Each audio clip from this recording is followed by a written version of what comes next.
Au sujet de Service Canada, vous dénonciez hier, vous trouvez ça comment, le fait que les gens attendent beaucoup de temps actuellement pour avoir leur passeport notamment? Bien, c'est inacceptable que le gouvernement n'ait pas prévu deux choses. Un, qu'avec la levée des mesures sanitaires partout dans le monde, il allait avoir une augmentation du nombre de demandes de passeports à traiter.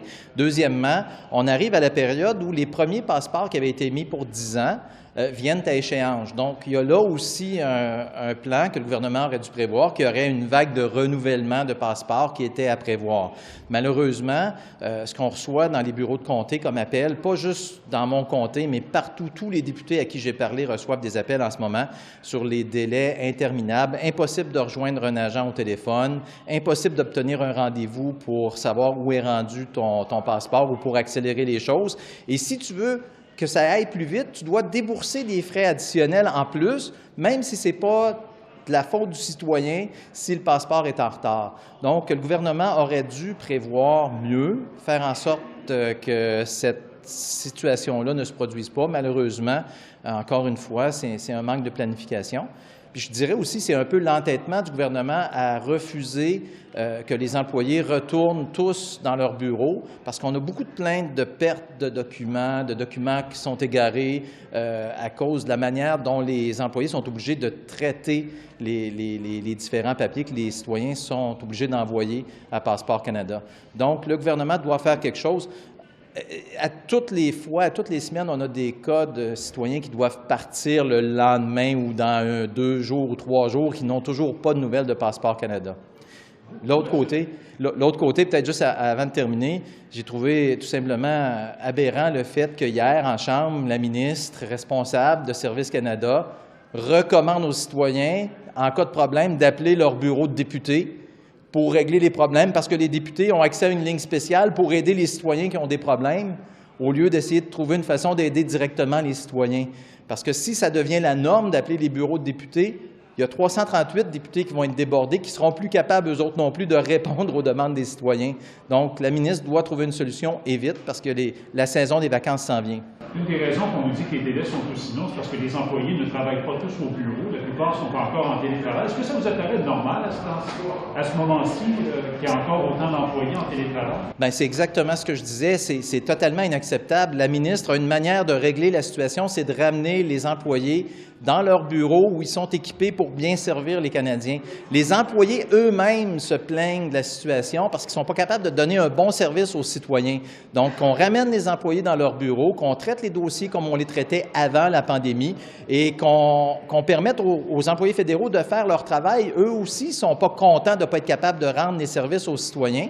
Mais malheureusement, ce qu'on voit actuellement, c'est l'entêtement du premier ministre à ne pas lever les mesures sanitaires au fédéral. Bien, ça nuit à l'ensemble des Canadiens.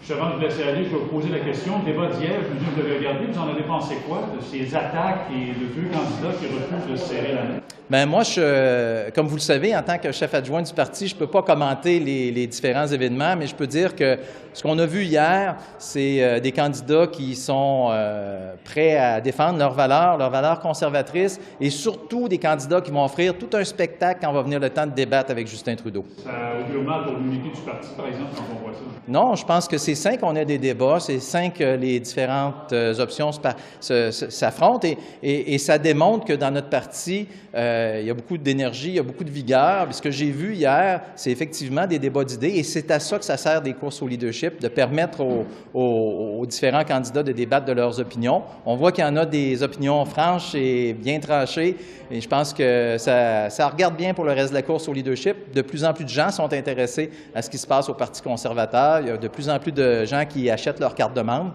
et c'est bon signe pour l'avenir. Et quand on voit 2 gros candidats qui refusent de se serrer la main après? Bien, écoutez, encore une fois, je ne commenterai pas les gestes des candidats, mais ce que je peux dire, c'est la seule personne qui doit être inquiète après les débats d'hier soir, c'est Justin Trudeau, qui va devoir affûter ses lames de patin avant de sauter sur une patinoire pour un prochain débat.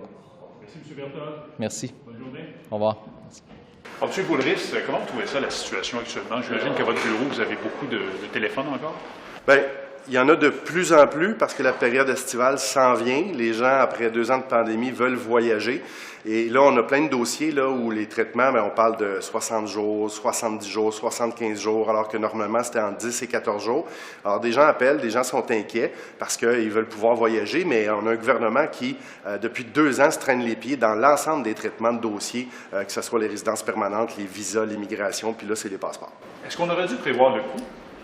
Bien, je pense qu'une fois qu'on lève les contraintes, que les gens savent qu'ils ont le droit de voyager, on aurait dû mettre des ressources, sachant que peut-être que plein de passeports étaient expirés, plein de gens allaient vouloir aller à l'étranger, puis c'est tout à fait normal, et qu'ils allaient frapper à la porte, peut-être réalisant à la dernière minute que leur passeport est expiré pendant la pandémie. Puis là, on a un gouvernement qui est encore là, incapable de répondre à la demande des gens. Est-ce que c'est encore normal? On nous dit qu'une bonne partie des délais, c'est expliqué par le fait que bien des employés, la plupart des employés travaillent encore de chez eux, non pas au bureau. Est-ce que c'est normal, à ce stade-ci de la pandémie, qu'on ait autant d'employés à la maison? Non, puis je pense que c'était pas normal dès le départ que les gens qui travaillaient à la maison n'aient pas accès aux dossiers papier. Les dossiers n'étaient pas numérisés, donc c'est difficile de travailler en télétravail pour traiter les dossiers. Non seulement on n'avait pas prévu le coup il y a 2 ans, mais là, encore une fois, on ne s'est pas adapté à la situation, sachant très bien qu'il allait y avoir une hausse de la demande. Juste avant de vous laisser aller, je peux avoir vos impressions sur le débat conservateur d'hier? Un débat musclé, incisif, et assez particulier sur le fait que les principaux prétendants veulent même pas se serrer la main. Je trouve que c'est un manque de respect. Je trouve ça assez bizarre en politique. Ça indique quoi, selon vous, l'avenir chez les conservateurs? Le ton qu'on a entendu hier, les attaques? Est-ce que tous ces gens-là, après cette course à la chefferie, vont être capables de travailler ensemble? J'ai un gros doute.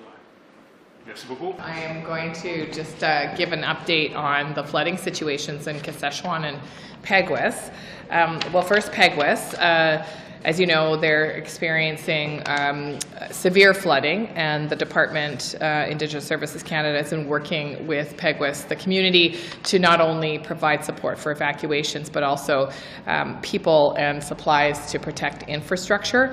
The chief and I have been in contact, as have our officials, and we will continue to be there to support Peguis, both for the protection of the community members themselves, but also to protect as much infrastructure as possible.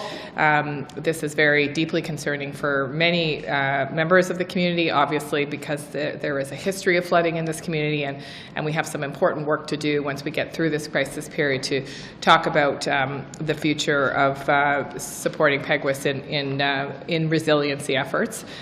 And on the issue of Kashechewan, I spoke with Chief Wesley this morning.